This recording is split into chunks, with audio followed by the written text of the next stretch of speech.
አቶ ዱቤና ሜላት ባንድ አደሩ። ሲኖላም ተደበደበች።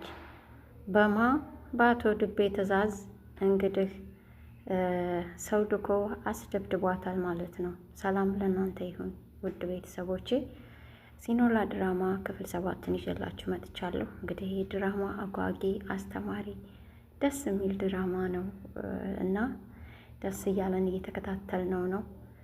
አቶ ሚላት ወይዘሪት ሚላትም እንግዲህ የክፋቷን ጥግ እያሳየችን ነው። እንግዲህ በዚህ በክፍል 6 እንዳየ ነው በጣም ተናዳውታ እንደነበር ነው። ክፍል 7 ላይ እንግዲህ አርካና ሲኖላም ወደ ፍቅር ገብተዋል ማለት ነው። ሲኖላም እንደምታፈቅረው እንዳፈቀረችውም እንደምትወደውም ነገረችው። አቶ አርካንም እንግዲህ ያው ከመጀመሪያውም ጀምሮ ፍቅር ውስጥ እንደሆነ እኛ አይተነዋል ማለት ነው። እና እሱም ያንኑ ስሜቱን ገልጾላታል። ተሳስመዋልም። ከዛ ያለፈ በእርግጥ ምንም አላደረጉም፣ ግን ያው የልባቸውን እውነት ተነጋግረዋል። ልቤን እንዳትሰብረው ግን የምሰጥህ ቃል አለኝ እያለች ልቧን እንደሰጠችው ነግረዋለች። እና እንግዲህ ከቤት ለመውጣትም ሁሉ አስባ እንደነበረ አይተናል በዛኛው ክፍል። ነገር ግን ሜላት በምታጠምደው ወጥመዶች ሲኖላ በሽተኛ ናት፣ HIV ያለባት ብላ ለአርካን ነገረችው። እሷ አብረው አድረዋል። አብረው ካደሩ ደግሞ በሽተኛ ናት ስለው ይደነግጣል፣ ለምርመራ ይሄዳል። ስለዚህ በዛ ማወቅ እችላለሁ የሚል ሀሳብ ነበራትና ቶሎ ብላ መታ ሲኖላ እኮ በሽተኛ ናት፣ HIV አለባት አለችው ማለት ነው። በስመ አብ ብሎ አርካን ለሲኖላ አዘን እንጂ ምንም ስላላጠፋ ምንም አልጨነቀውም ማለት አልደነገጠም። ከራሱ ጋር ምንም የሚያያይዘው ነገር ስለሌለ ሜላት የጠበቀችው ግን ምርመራ መሄድ አለብህ ሆስፒታል እንሂድ ምናምን አለችው። ለምን እንደሚሄድ ምናምን ስላ በቃ ያለፈው አልፏል ችግር የለውም ግን መመርመር አለብህ ምናምን አለችው ማለት ነው። ምንም ያጠፋሁት ነገር የለኝም ምን እያልሽ ነው ለምን እንደምመረመረው እኔ ምናምን ብሎ ጥላት ተነሳ ማለት ነው። ከዛም ሄደችና ሲኖላን አስጨነቀቻት ሜላት ማለት ነው። በሽተኛ ናት ብዬዋለሁ፣ ስለዚህ አንቺ ደግሞ አዎ በሽተኛ ነኝ በይ፣ እንደዛ ካላልሽ ግን ይቅርታም አላረግልሽም እገልሻለሁ ምናምን ብላ አስጨነቀቻት ማለት ነው። ሲኖላ ርብስ ማንበይ እንዴት ግን እንዴት ላለሁ ነው በቃ ማለት አለብሽ እኔ በሽተኛ ነሽ ብያለሁ በሽተኛ ነሽ ብላ አስጨነቀቻት ማለት ነው። ለእሷ ስትል ምክንያቱም ከዚህ በኋላ በቃ አርካንን አጨቀጭቂውም አለቻት። አዎ አልጨቀጭቀውም ብቻ አንቺ HIV ያለብኝ በይው አለቻት ማለት ነው። ሄዳ በቃ ይቅርታ እኔ የደበቅኩ ነገር አለኝ በሽተኛ ነኝ አለችው ማለት ነው። አላመናትም፣ ግን ያለብሽ ሁሉ አትመስልም አይነት ራስሽን ጠብቂ ምናምን ብሎ ምንም አላላትም። ይህን ሲያወሩ ራሱ ሜላት በር ላይ ተደብቃ እያዳመጠቻቸው ነበረ ማለት ነው። ሲኖላ ይሄን ተናግራ ስትወጣ በር ላይ ቁማ አገኘቻት። እዛው ደግሞ ንትርኳን ጀመረች ማለት ነው። ሌላ ነገር እንደውስ ያልሽው ማን ያምንሻል አንቺ ምናምን እያለች ከዛም ወጣች እና እኔ ከዚህ ቤት እሄዳለሁ ምናምን ብላ ሲኖላም ወስና ነበረ። ከመሄድሽ በፊት ይሄን ማድረግ አለብሽ ስላለቻት ነው። እና ከዛም እንግዲህ እንደማትሄድ ሲገባት ሌሊት ላይ ቀስ ብላ ተነሳችና ከተኙበት ሜላት ከባሏ ጋር ተኝታ ነበር። ቀስ ብላ ተነሳችና ሲኖላ ክፍል ሄዳ በትራስ አፈነቻት ማለት ነው። ልትገላት አፈነቻት፣ ግን ታግላ ራሷን አዳነች ሲኖላ ማለት ነው። ከነቃች በኋላ በጣም ተናዳ ነበረ እና ሜላትን በቃ ዝታባት ከዚህ ቤት እስካልወጣሽ ድረስ እኔ በእጄ የማጠፋሽ እኔ የምገልሽ ምናምን ብላ በቃ መጥፎ ቃላቶችን ተናግራ ዝታባት ወጣች። ከዛ በኋላ ሲኖላ ግን ተደናግጣ መተኛት አልቻለችም ነበር። ቁጭ ባለችበት አርካን መጣ ማለት ነው። ደግሞ አንተ ምን ሆነ መጣ አለችው። ተናደስ ነበር ማለት ከኔ በፊት የመጣ ሰው ነበር እንዳላት አይ የለም አለችው። ተያቷሽኝ አንቺ ከንፈር ላይ ውሸት አያምርም፣ ለምንድን ነው የምትደብቂ? ምን ተፈጥሮ ነው ምናምን አላት። ሜላት መታ ነበር አለችው። ለምን ሲላት ልትገለኝ አለችው። እውነት አደረገችው? አዎ በትራስ አፍና ልትገለኝ ነበር። ምን አይነቲቱን ክፉ ነው፣ ምን አይነቲቱን መናጢ ሴት ነው፣ በየትኛው ቀን ነው ያወቅኳት ምናምን አለ። እሱን አላቅም ብቻ ግን ልትገለኝ ነበር አለችው ማለት ነው። እኔ አሁኑኑ መሄድ እፈልጋለሁ ከዚህ ቤት እሄዳለሁ ስለው አይ በጭራሽ የትም አትሄጂም ብዬሻለሁ አትሄጂም አላት። እሺ እንደዛ ከሆነ ባይሆን ጠዋት ላይ የሄድኩ መስዬ ጠዋት ላይ ከቤት ልውጣና ሜላት ስትነሳ ስታጣኝ ምን እንደምትል እኔ ብለው ማለት ነው። ፕራንክ አረጓት ልበላችሁ፣ ድራማ ሰሩባት ሜላትን በራሷ ወጥመድ ማለት ነው።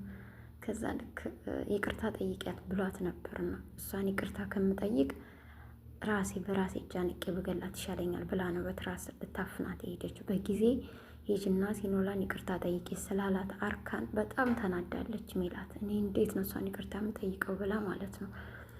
ስለዚህ ጧት ላይ ተነሳችና እሄዳለሁ ስላለቻት ትሄዳለች ብላ አስባለች እና ተነስታ ሂዳ ይቅርታ መጠየቅ ፈልጋለሁኝ አለችው ማለት ነው ለአርካን።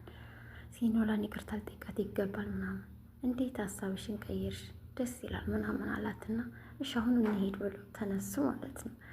ከዛ ልብስ አቀያየራ ምናምን እንደሄደች እኮ ታውቃለች፣ ሂዳለች ብላ ነው የምታስበው እሷ። ስትወጣ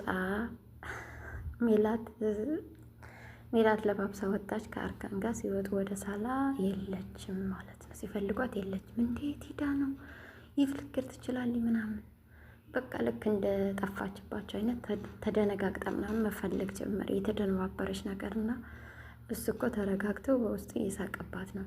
ከዛ ቁጭ ብለው እያወሩ እንዳለ ቀስ ብላ ሜላት ሲኖላ በሩን ከፍታ ስትገባ ከየት አባቷ መጣች ደግሞ ይቺ ተረገመች አለች ማለት ነው።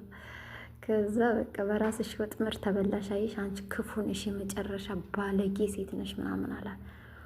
እንዴት እንድታረጊያለሽ ምናምን ብሎ በጣም አዘነባት። ከዛ በፊት ግን አርካንን ትታሻለህ ወገሻ ቤት ባለፈው ስለተደበደበ ወገሻ ቤት መሄድ አለብህ ብላ ወገሻ ቤት ተወስደዋለሁ አለች። ግን ለእሱ አዝና ሳይሆን ሲኖላን ልታስደፍራት በብር ሰው ቀጥራ ነበር ሜላት። ግን ከቤት ብቻዋን የምትገኝበትን ሰዓት ለማመቻቸት አርካንን ከቤት ይዛ መውጣት ነበረባት። ስለዚህ ከቤት ይዛ ወጣች ማለት ነው። በዛን ሰዓት የሚደፍራት ሰው መጣ ማለት ነው። ሲኖላን ሊደፍራት ሲል እንግዲህ የንጹህ አምላክ ደግሞ ረዳትና ሲታገላት ወደ አሁኑ ተመልሰው መጡ ማለት ነው። ከዛ በሩ ሲቆረቆር ደነገጠና በቢላው እያስፈራራ ቀስ ብሎ እነሱ ወደ ቤት ሲገቡለት እሷን በእሷ መከላከያ አድርጎ ከቤቱ ወጥቶ አምልጧል ማለት ነው። ይሄንንም ደግሞ ሲኖላ አውቃለች። ምክንያቱም ሰው አይኖርም ብላኛል ነበር እንዴ ብሏት ነበረ በሩ ሲቆረቆር። ያንን ስለሰማኝ ብር ከፍላ ልታስደፍራት እንደነበረም ደርሳበታለች። በኋላም በትራስ ልታፍናል። ይህንን ነገሮችን ኤችአይቪም አለብኝ በይ ብላኝ ነው እንጂ እኔ የለብኝ ምንም በሽተኛ አይደለሁም ብላ እውነቱን እሷ ፊት ስለተናገረች በቃ አርካን በቃ በጣም ንድድ አለው። በጣም ተቃጠለ። ምን አይነት ሰው ነሽ? ምን አይነት የሰው ፍጡር አይደለሽም አንቺ፣ በጣም ክፉ ነሽ፣ በጣም ባለጌ ነሽ፣ ሴቱ ነሽ። እንዴት ሴት ላይ ይሄን ያህል ትጨክኛለሽ? እኔ አንቺን አላቀሽም፣ በቃ አልፈልግሽም። በጣም ተናደደ። እሷም ማፍራ ደንግጣ ወጣች ማለት ነው።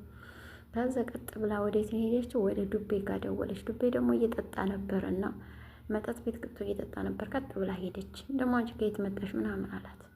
በቃ ባለፈው የተነጋገርነውን አሁን ማድረግ እፈልጋለሁ አለችው ማለት ነው። ምን ነበረ? ያው ሁለቱም እንዲቀጠቀጡ እፈልጋለሁ ምናምን አለችው። እንዲሰቃዩ ነው የምፈልገው። ደውል አላቸው። ለሆነ ሰው ደወሉ፣ ቀጠሩ። በተራ እናድርገው አላት። ባለፈው እሱን እኮ እኔ ነኝ ያስደበደብኩት አርካንን አላት። ስለዚህ አሁን ደግሞ ተራው የሲኖላ ነው፣ እሷን ላስደብደባት አላት ማለት ነው። በዚህ ተስማሙ። ብር ከፈለ። ያው ይከፈልሃል ደብደብ ብሎ ቀጠረው ማለት ነው። ስለዚህ ከቤት የምትወጣበትን መንገድ እንዴት እናመቻች ብለው መፍትሄ ፈጠሩና ስለ አባቷ የሆነ ነገር ጻፍና በር ላይ ያስቀምጥላት፣ ታገኘዋለች፣ ያን ስታይ ትወጣልሃለች የሚል ሀሳብ ሰጠው። ስለ አባቷ ለሲኖላ ወረቀት ተጽፎ ለማንም እንዳታዋሪ ቶሎ ብለሽ ነው የሚል ጽሑፍ ተጽፎላት፣ ከዛ ቤት ስታጸዳ በር ላይ ያገኘችው ወረቀቱንና ለአርካንም ሳትነግረው ያን ወረቀት ይዛ ወጣች ማለት ነው። ከዛ እነሱም እንግዲህ እየጠጡ አመሹና አቶ ዱቤና ሜላት ሲጠጡ አመሹና ሰከሩ። ተያይዘው ወደ መጡ ወደ ዱቤ ቤት ማለት ነው። ከዛም አብረው አደሩ። ጧት ሲነሱ እንግዲህ በምታዩት መልኩ ተፋጠጡ ማለት ነው። አውቀህ ነው አጠጥተህ ምናምን እያለች ራስሽ ነሽ የጠጣሽው ፈልገሽ ነው እንደውም እዚህ የመጣሽው የሚሆነው እኔ አላቅም እንዴት እንደሆነ ብቻ ግን ያለ እሱም ሲጮሁባት ነበር። አሁን ምንም ሳትቀባጥሪ ልብስሽን ልበሽና ቀጥ ብለሽ ውጭ ብሏታል ማለት ነው። እሷም ይሄንን ደግሞ ማንም እንዳቀብኝ አልፈልግም፣ ማንም እንዲሰማ አልፈልግም ምናምን አለችው። ከዛም እንደዚህ ተባብለው ወደ ቁርስ ሊበሉ ሻይ ቡና ሊሉ ወጡ። እነሱም ለሲኖላም የተቀጠረው ሰው ሲኖላን አገኛት። ቀጠቀጣት፣ እንደፈለገ አድርጎ ቀጠቀጣት። እንግዲህ በምስል እንደምናየው ማለት ነው። እነሱም ያው ስራው ከተፈጸመ አሁን ይደውልልኛል ምናምን እየተባባሉ ሜላትና አቶ ዱቤ እያወሩ ሳለ ደወለለት። ስራው ተፈጽሟል አላቸው። በደስታ ጮቤ ረገጡ ላቸዋለኝ፣ ግን አላስቻላትም። ደሙ ሰው ካልደረሰላት ደም እየፈሰሳት ስለሆነ መሞቱ አይቀርም ምናምን አላት ማለት ነው ሰውየው ስለነገረው ለአቶ ዱቤ። ከዛ ግን ለሞት የሚያደርስ እኮ አልተባባልንም ነበር ምናምን። ሂጂ እባክሽ ምንድን ነው ከጀመሩ በኋላ ወደኋላ ሴት ባኮኝ የሆነ ነገር ልሽ ነበር ምናምን አላት። ከዛ ተጨናነቀች። ከዛ ደውል አርካን ነገረው ምናምን። አልነግረውም አላት። ቀስ ብላ የድቤን ስልክ አንስታ ወደ መጸዳጃ ቤት ገብታ ሜሴጅ ላከችለት ማለት ነው። ከወደቀችበት ቶሎ ካላነሳት ደም እየፈሰሳት ስለሆነ ትሞታለች ምናምን የሚል ሜሴጅ አስቀመጠችለት ከድቤ እንደሆነ አድርጋ ማለት ነው። ከዛም እንግዲህ አርካን እየሮጠ ሄዶ ሲኖላን አመጣት ማለት ነው። እቤት አስቀምጧት የሆነ ቦታ ደርሼ መምጣት አለብኝ፣ ደግ ስለሆንኩለት ነው አይደል? እኔን ደብድቦኝ ምንም ስላላልኩት ነው አይደል አላት። እንዴ እሱ ነው እንዴ ደበደበ አለችው ማለት ነው። አላወቀችም ነበረ ከዛ በፊት። አዎ ስለዚህ በቃ ምንም እንዳታደርገ ቃል ግባልኝ ምናምን እሺ ብሏት ወጣ። ምን ይፈጠር ይሆን በክፍል 8 አብረን የምናየው ይሆናል። ውድ ቤተሰቦች እስካሁን አብራችሁ ስለነበራችሁ ከልብ ያመሰግናለሁኝ። ሸርና ላይክ ሰብስክራይብ ማድረጋችሁ አይረሳ። ሰላም